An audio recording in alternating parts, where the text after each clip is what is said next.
mu? Yo'q, bir telefon kelib qoldi, apsharka. Kim? Muzdekning koxoska.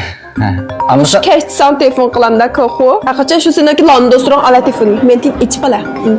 amsang bu besbesse bu. Ikram o'zi. O'zim olay. 안녕하세요, 악바시 오빠.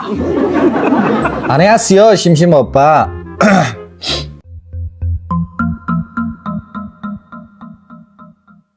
누구노요?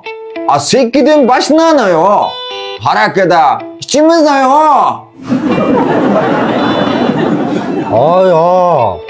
Kişi yorvasıga yanındayo. Haraki şiş bilani sugara çilaş diyoga. Aşıp papare sikir pulsamamdara. Şu. Nimda tudu bu? Nim Aya, poya. Nima bu? Edim tushunmaydigan gaplar u. Konjo yongjo ko'rmaganman. Koreya ma'lum, Koreyaning vakolatchiligini talashyapman aytdim.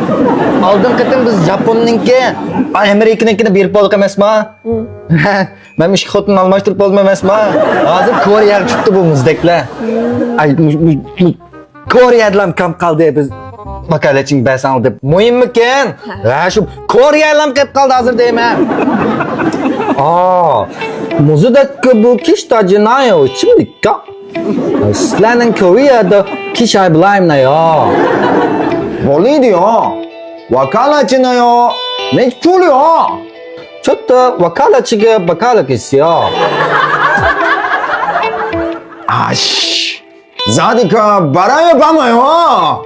Nek men barmay turayo. Aticha. 아씨. 다 반지랄까요? 저 그스방 발이 있나이나? 아씨. 없네요. 이건 맨 찡깐났네요. Ey shimpa fraza, aneka shenza gocha.